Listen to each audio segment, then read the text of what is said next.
আর কি অলৌকিক আমি দেখতে চাই, এটা দেখে আমার মাথা নষ্ট। উনি থাকতো, কি খাইতো না কেউ ভালোভাবে চোখে দেখেনি। ওনার কথাবার্তায় বোঝা যেত যে উনি একটা মহামানব। এই যে বটগাছটা দেখছেন, এর নিচে শিকড়ের কুঠুরিতে আপনি একভাবে কতদিন বসে থাকতে পারবেন? একদিন, 2 দিন, 1 সপ্তাহ, তার বেশি মনে হয় পারবেন না। কিন্তু এইখানে টানা 1 বছর নির্বিঘ্নে কাটিয়ে দিয়েছেন এক ব্যক্তি। আজকে শোনাবো তার গল্প আর দেখাবো তার স্মৃতিবিজড়িত কিছু নিদর্শন। আব্দুল মান্নান, যাকে কেউ ডাকেন পাগল আব্দুল মান্নান, কেউ বা আবার ডাকেন পাগলা বাবা। ভক্তরা তার পূর্ণ নাম জানতে চাইলে বলেন আব্দুল মান্নান আল সিস্তি নিজামিয়া শরীয়তপুরি রহমতুল্লাহ, যিনি একজন সুফি সাধক হিসেবেই সমাধিক পরিচিত। শরীয়তপুরের জাজিরায় জন্মগ্রহণ করা এই সুফি নাকি তার গুরুর নির্দেশে 12 বছর নিজের ঘরবাড়ি, পরিবার পরিজন ত্যাগ করে নিরুদ্দেশ হন। একসময় তিনি বাংলাদেশ এবং ভারতের বিভিন্ন অঞ্চলে দিন কাটিয়েছেন বলেই শোনা যায় তার ভক্তদের কাছ থেকে।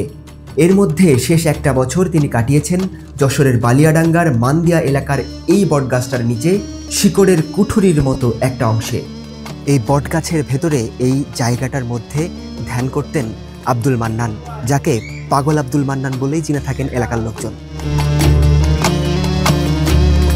এই বটগাছটার পাশেই তৈরি হয়েছে ছোটখাটো একটা স্থাপনা।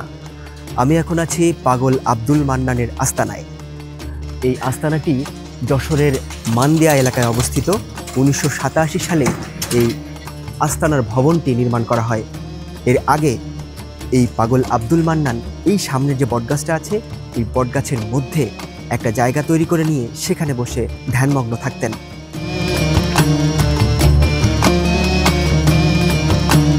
আস্তানায় ঢুকে পেয়ে যায় মনিরুল ইসলাম নামে তার একজন ভক্তকে। আমার নাম মোহাম্মদ মনিরুল ইসলাম, আমি সার্ভিস করি ফরেস্টে। তিনি আমাদেরকে জানালেন এখানে কিভাবে দিন কাটিয়েছেন পাগল আব্দুল মান্নান। গুরুর নির্দেশে 12 বছর সাধনায় বেরিয়েছিল, ত্যাগী হইয়া গৃহত্যাগ। লাস্টের যে বছর এই বটগাছের গোড়ায় এখানে বসেছিলেন 1 বছর ফুল। আর বাকি যে 11 বছর বাংলাদেশ ভারত সফর করছেন। লাস্টে আসিয়া এইখানে 1 বছর ছিল। এর আগে গরিব শাহ বিভিন্ন জায়গায় বিরাজতি ছিল।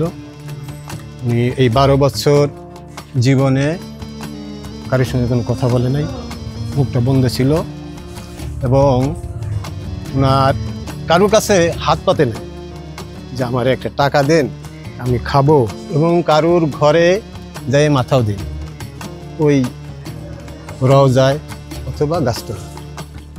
শুধু ভক্ত নয়, স্থানীয় মানুষরাও জানেন এই ঘটনা। তেমনই একজন স্থানীয় লোকের কাছেও শুনলাম বিষয়টি। উনি থাকতো, কি খাইতো না কেউ ভালোভাবে চোখে দেখেনি। সাধারণত সুফি সাধকদের অনেক অলৌকিক ক্ষমতা থাকে বলেই জানা যায়। আমিও তাই প্রশ্ন করলাম তার ভক্তকে।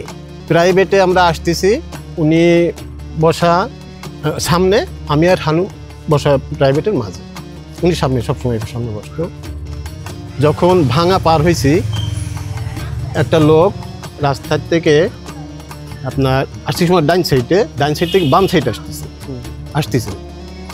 আমাদের প্রাইভেটের গতি 100-র ঊর্ধ্বে স্পিড। এই আপনি আর আমি যত এতটুকু পার হচ্ছে, গাড়ি এসে একদম থামিয়ে গেছে। আর কি অলৌকিক আমি দেখতে চাই, এটা দেখে আমার মাথা নষ্ট। স্থানীয় মানুষরাও তার বিভিন্ন ঘটনা শ্রদ্ধা ভরে স্মরণ করেন বলেই মনে হলো। ওনার কথাবার্তায় বোঝা যেত যে উনি একটা মহামানব। মানুষের মনে যিনি মহামানব হয়ে আছেন, সেই আব্দুল মান্নান 2019 সালে এই পৃথিবী ছেড়ে পরপারে পাড়ি জমান। তাকে স্মরণে রেখেছেন তার ভক্তসহ তার আস্তানার আশেপাশের মানুষ। যশোরের মান্দিয়া বটতলার পাগল আব্দুল মান্নানের আস্তানা থেকে বিদায় নিচ্ছি আজকের মতো। দেখা হবে পরবর্তী ভিডিওতে ইনশাআল্লাহ।